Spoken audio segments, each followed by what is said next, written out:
A bizarre incident in Henderson, Nevada demonstrates that the Third Amendment is under attack, according to constitutional scholar Jean Harland Reynolds of the University of Tennessee. Wiring in USA Today, Reynolds describes how police attacked the home of the Mitchell family, beating down the door with a battering ram and attacking Anthony Mitchell and his dog with pepper spray rounds because the family had refused to allow the police to use the home as a lookout post for a domestic violence investigation.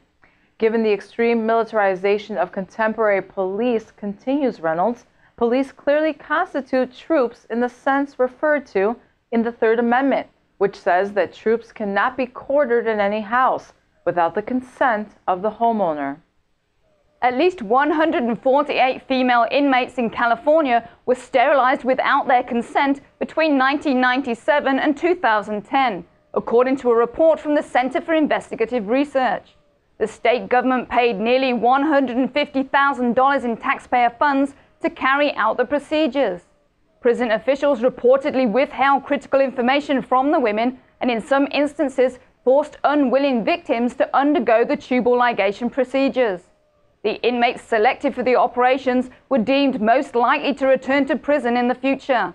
The report offers echoes of forced sterilizations of poor and mentally ill prisoners in California.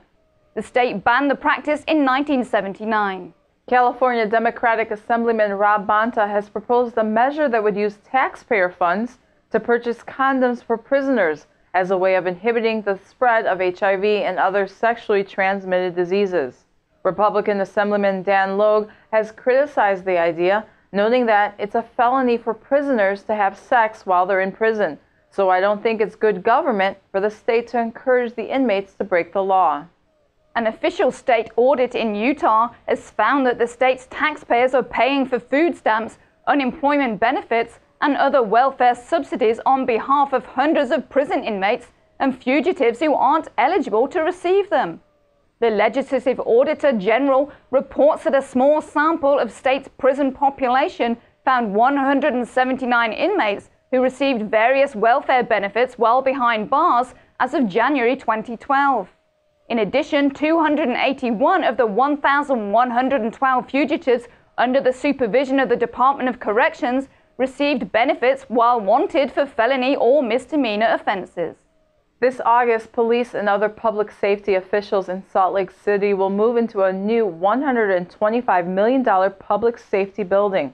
The ultra-modern building is touted as a net zero facility, which means that the solar-powered structure will generate as much energy as it uses. In fact, it is reportedly the largest net zero building in the country. City taxpayers initially voted down a $192 million bond to construct the new public safety building, but 60% of those voting in a second referendum gave their approval.